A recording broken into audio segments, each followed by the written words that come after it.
Tarantado ka? Ha? Sir! Binuntis mo yung anak ko? Ha? Bakit? Sa tingin mo, pag binuntis mo yun, ha? Makukuha mo yung kayamanan namin? Sir, wala naman po akong intensyon na masama sa anak ninyo eh. Nagmamahalan po kami, sir. Nagmamahalan, ha? Sa tingin mo ba hindi ko alam kung ano yung intention mo? Ha? Galing mo rin eh, no? Dinaan mo pa sa anak ko? Para ano? Babahagi ka na kayamanan namin? Gago ko eh! Ah! Tama na yan!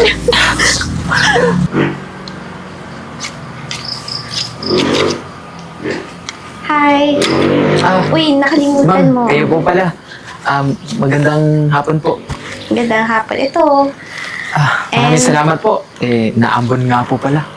Tapos, ito din. Alam kong kanina ka pang, Salamat po ito din.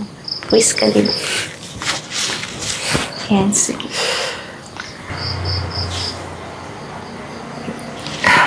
Sarap mo talaga magtimpla ng juice. Pero alam ko na kasi yung gusto mo din eh. Hoy! May pa. Apa? Ang ginagawa mo, Mika? Hindi, kasi pa, napagod kasi siya. So, binigyan ko lang ng inumin, tapos, pawis kasi siya po Sir, eh. magandang hapon po. Tigil-tigil lang mo, Mika, ha? Hindi ko gusto yan nakikita ko. Ano? Naliligaw ba sa itong martineron to? Sir, hindi po. Naawa lang po si ma'am kasi kanina pa po ako dito nagtatabas ng damoy. Kaya siguro inabutan niya po ako ng mainom. Matuto kang lumugar, ha?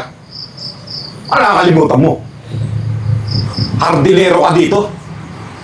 Hindi yung landing niyang anak ko. At ikaw naman, hindi kita pinag-aral para pumatol sa ganyang klase ng tao. Pa, huwag ka naman ganyan magsalita. Tao pa rin siya. Tao? Hindi nga mukhang tao yan eh. Pa, sobra ka naman. Kung sobra, manahimik ka nga. Mag-isip-isip ka. Tsaka ayoko nang makikita na lumalapit ka dyan, ha. Halika dito, pumasok ka. Pa! Sir. Pa naman! Mika?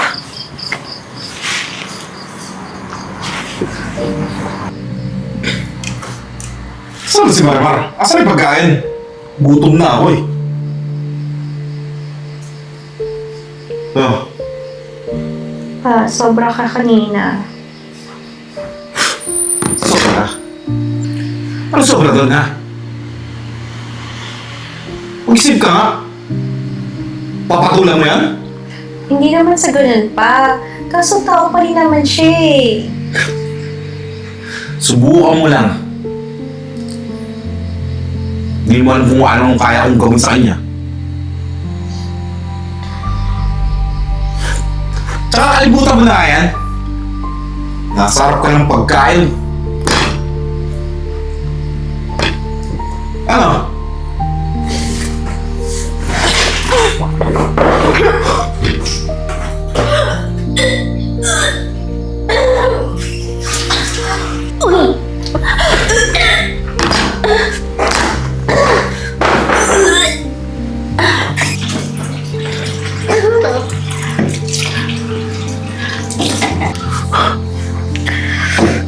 Mami ka nga sa akin? Ha? Buntis ka ba?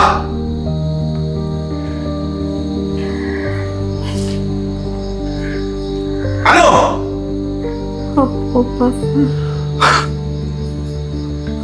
Alam mo, taka mo! Huwag mo sabihin sa akin na yung hardinero na yun ang ama niyan. Ano? Hindi ka magsasalita? Papa, opo. Si Jay nga. Ikaw, hindi mo ginagamit yung utak mo! Magpapabuntis ka na nga lang! Diyan ka sa hardinero! Ano? Ano yung papakain sa inyan? Yung mga damo doon? Papa, mahal ko si Jay. Mahal? Makakain mo ba yung mahal mo? Ha? Pag naghihiram na kayo, ha? Masasanla mo ba yung pagmamahal na yan? Di ka na nag-iisip? Ano sasabihin ng mga kaibigan mo? Ng mga mag-anak natin? Yung magiging ama dyan, ama ng anak mo, hardinero? Mag-isip-isip ka naman, Mika! Pero nagmamahalan kami pa. Buisit na pagmamahal na yan!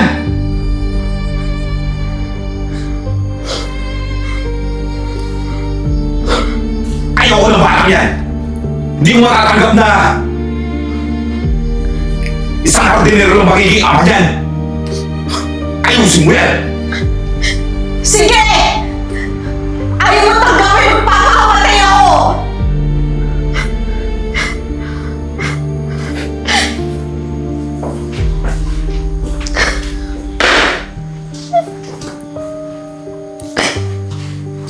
Ayan, malapit na kayong mamulaklak oh. Ganda-ganda pa naman ang bulaklak pag sumibol na kayo. Tarantado ka? Sir! Binuntis mo yung anak ko? Ha? Bakit? Sa tingin mo, pag binuntis mo yun? Ha? Makukuha mo yung kayamanan namin? Sir, wala naman po akong intensyon na masama sa anak ninyo eh. Nagmamahalan po kami, sir. Nagmamahalan, ha? Sa tingin mo ba hindi ko alam kung ano yung intention mo? Ha? Galing mo rin eh, no? Dinaan mo pa sa anak ko? Para ano? Babahagi yung kalakayamanan namin? Gago ka eh! Ah! Tama na yan! Jay, tama na yan! Sir, totoo po yung intensyon ko sa anak ninyo. Alam ko naman po na mahirap lang ako eh. Pero kaya ko po panindigan yung magiging anak namin, sir. Mahal ko po yung anak ninyo. Lumayas ka na! Pa! Malis ka na dito! Pa! Hindi ako nagbibiro! Totoo yung sinabi ko kanina, kung gagawin mo yan, magpapakamatay talaga ako. Mika, ano ba yung pinagsasabi mo?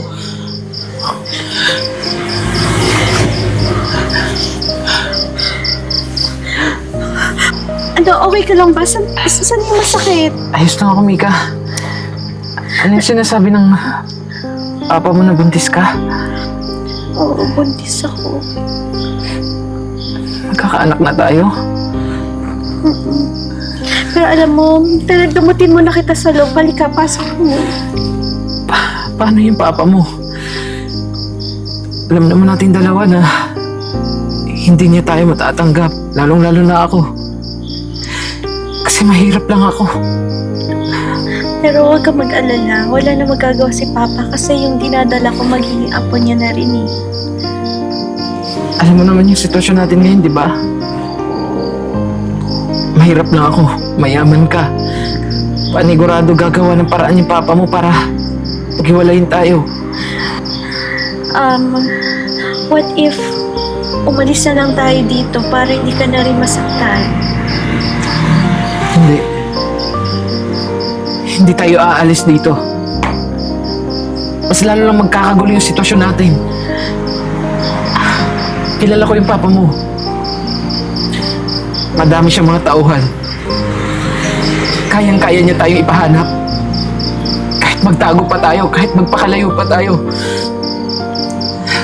Pero Mika, isa lang yung maipapangako ko sa'yo. Papanindigan kita. Ipaglalaban kita kahit hanggang kamatayan man. Tama na yan. Alam mo, gabutin na kita sa loob. Para mapagpahingahan na muna. Ayos ka lang ba? Oh, pero gusto pa rin kitang gamutin. Tara na. Tara na.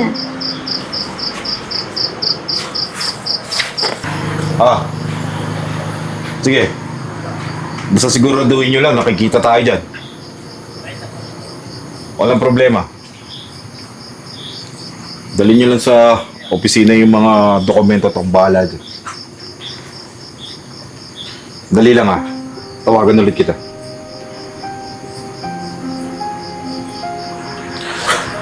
Ang kapal din naman ng mukha mo. Di ba pinapalayas na kita? Anong ginagawa mo rito? Pasensya na po, sir. Pero hindi ko po maaaring gawin yun. Lalo't nandito po sa bahay na ito yung mag-ina ko. Kaya kakapalan ko na po yung mukha ko. Sir, parang awa yun na po. Alam ko po na mahirap lang po ako. Hardinero lang. Walang pinag-aralan. Pero sir, nagsusumikap naman po ako eh. Nagtatrabaho po ako ng marangal. At mahal na mahal ko po yung anak ninyo. Sige nga. Sabihin mo nga sa akin. Anong ipapakain mo sa anak ko? Ha? Yang kinikita mo? Ha? Eh, ligatas, hindi makakabili yan eh. Sir, kaya ko naman pong doblehin yung trabaho ko eh. Kahit mag-sideline po ako. Para lang po may kitain po ako na malaki. Kahit triplihin mo pa yan, hindi ka yayaman. Hindi ka asenso. Kasi hanggang ganyan ka na lang. Pero sir, kailangan po ako ng anak ko. Kailangan po ako ng asawa ko. Huwag na tayo maglokohan, Jay. Alam ko namang pera lang ang habol mo eh. Magkano? Para iwanan mo yung anak ko. Hindi ko po kayang gawin yun. Hindi ko po kayang iwan yung mag-ina ko. Sir, kahit bigyan niyo lang po ako ng isang pagkakataon para patunayan po sa inyo yung sarili ko. Gagawin ko po lahat. Ito ang tanda mo. Hindi kita matatanggap. Umalis ka na! Sir, parang awa niyo na po. Ano ba? Bigyan niyo po ako ng pagkakataon, sir. Parang awa niyo na. Hindi po pwede na lumaki yung anak ko na wala pong tatay. Tatay po kayo, sir. Alam niyo po yung pakiramdam. Umalis ka na! Oh, sir. Alis! Pasensya na po kayo, sir. Pero hindi ko po susundin yung gusto ninyo. Kahit pa araw-araw niyo po akong gulpihin dito sa bahay. Hindi ko po masusunod yung gusto ninyo dahil hindi ko po kayang iwan yung mag-ina ko. At ito naman ang tatandaan mo. Gagawin kong miserable ang buhay mo. Umalis ka sa harap ko.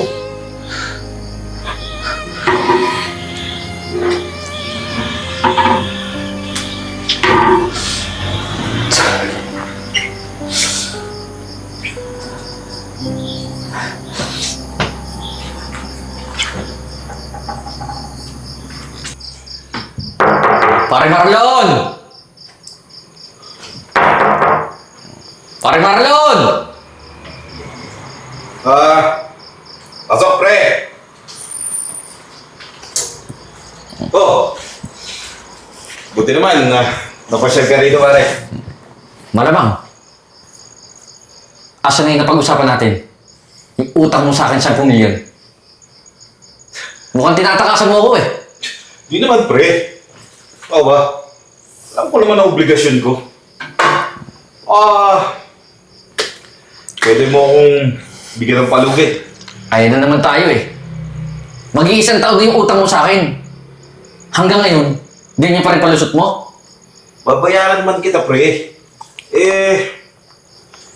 Hinihintay ko lang na makasal yung anak ko dun sa anak nung business partner ko. Para mabayaran na kita. Sige pare, bibigyan kita ng 2 linggo. Pag di ka nakapagbayad, alam mo na mangyayari sa'yo. Idadamay ko rin pati anak mo. Ano naman ganyan, pre?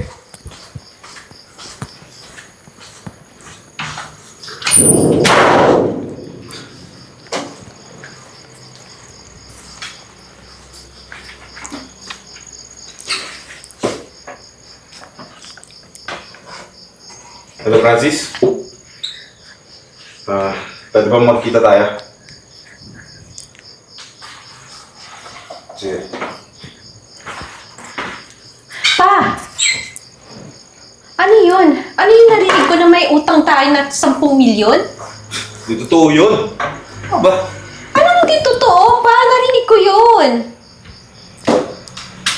Ako nang bahala doon. Ako gagawa ng paraan. Labas ka na doon. Grabe pa, saan mo ginamit yung 10 milyon na yun? Pwede ba? Ha?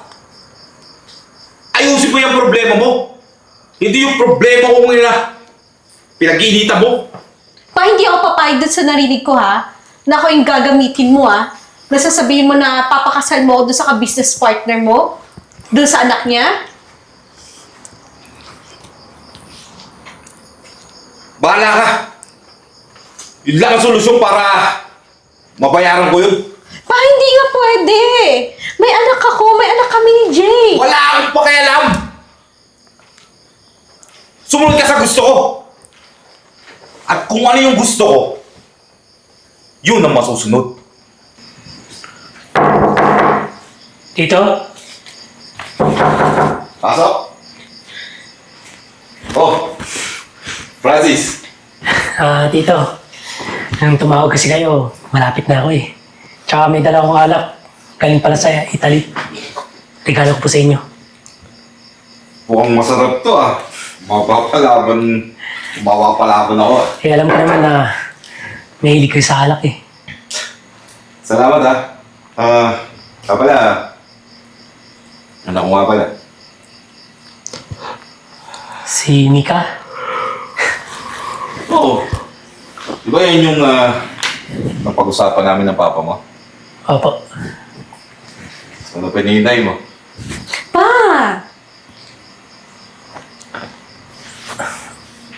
Alam mo, Mika, nung bata pa tayo, alam mo naman na may pagtingin na rin ako sa'yo eh. Tsaka alam naman ng papa mo eh. Ano ba nga hanapin mo dito kay Francis? Mayaman, may pinag-aralan. Hindi ka tulad nung pipiliin mo, yung hardinero. Anong buhay may ibigay sa'yo nun? Pa, Percy, mahal ko. Ang pagmamahal, napapag-aralan. Bakit pa? Sinabi mo ba sa kanya yung tungkol sa akin? Alam mo ba yon? Anong tungkol sa'yo? Buntis ako. Ano? Oo, buntis ako. Teka lang dito. Paano mo ito ipapaliwanag kay Papa? Ang ginagawa mo, ha? Bakit pa? Totoo naman ah.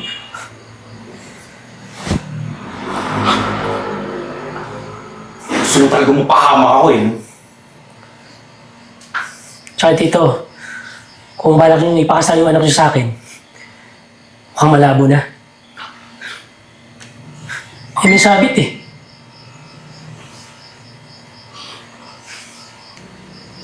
Ako nagbibiro lang yung anak ko.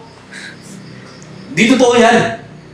Ayaw lang talagang magawa lang niya ng paraan para mailigaw yung gusto mo mangyari. Sa tingin ko tito, pag-usapan nyo muna yan bago kayo mag-desisyon. Paano ba? Si Jay ang mahal ko. Pinag-usapan na natin to. Francis, huwag kang magalala. Pinagtitripan ka lang yan. Dito lahat ng mga sinasabi niyan. Ginagawa mo rito. Jay, Ano tong narinig ko, sir? Teka lang, Ipapakasal niyo yung asawa ko sa iba? Jay? Francis? Nagkakilala kayo? Teka lang. Nagugulat ako. Kilala mo to? Oo, tito. Sa katunayan nga, sila yung pinakamayaman sa pagadian. Ano? Anong ginagawa mo dito, Francis? Huwag mo sabihin ikaw yung ipapakasal kay Mika? Ano to? Alam mo ba to? Hindi, Jay. Hindi ko rin nga alam na buntis pa si Mika. Yung papa niya ang desisyon dito. Tsaka tito, Siguro, hindi naman tutupad yung kahilingan mo. Na ipakasal ako sa anak mo. Dahil ayaw ko masira yung tiwala ni Jay. Dahil may investment din ako sa kanya. Kung sa tingin niyo mahirap siya, nagkakamali kayo. Mas mayaman pa yan sa akin.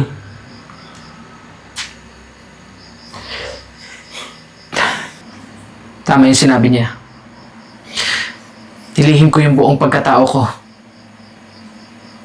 Nagpanggap akong mahirap. Kasi ang gusto ko mapalapit ako sa'yo, Mika. Dahil ang totoo niyan, mayaman ako. Marami akong mga ari-arian, marami akong mga negosyo. Yan si Francis. Business partner ko yan. Alam niya, tama lang din yung ginawa ko. Kasi nakita ko kung gaano po kayo kasama, sir. Nagawa niyong ipagkalulo yung sarili niyong anak para lang sa pera? Para pambayad sa utang? Anong klaseng ama kayo? Hindi sa ganun yun, Jay. Siyempre, ama ako. Gusto ko lang namang mapabuti yung anak ko. Mayaman ka naman pala eh. So, paig na ako sa relasyon niya. Basta ba, tutulungan mo ako dun sa pagkakautang ko eh. Pa, sobra ka naman. Ganyan lang po ba talaga yung halaga ninyo sa tao? Pera? Kung sa tingin niyo po na may mapapala kayo sa akin, nagkakamali kayo. Dahil simula sa araw na to, sasama ko na yung mag-ina ko. Aalis na kami dito sa bahay. Lalayo na kami sa inyo. Mika! Huwag ka naawa sa akin. Gusto mo bang makita mo nasa ulungan yung tatay mo? Pa, dapat lang kasi sobra ka na eh. Ano? Papabayaan mo ako makulong? Wala ka rin utang na loob eh. Wala kakalimutan mo kung nagpalaki sa'yo. Ano ulit sinabi mo pa? Papi ko, wala kang utang na loob.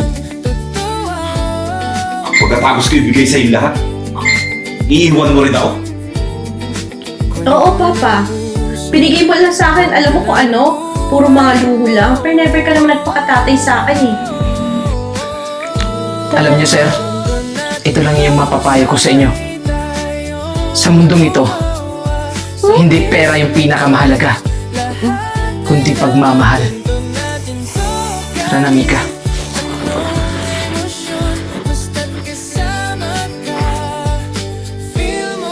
Paano yan, Tito?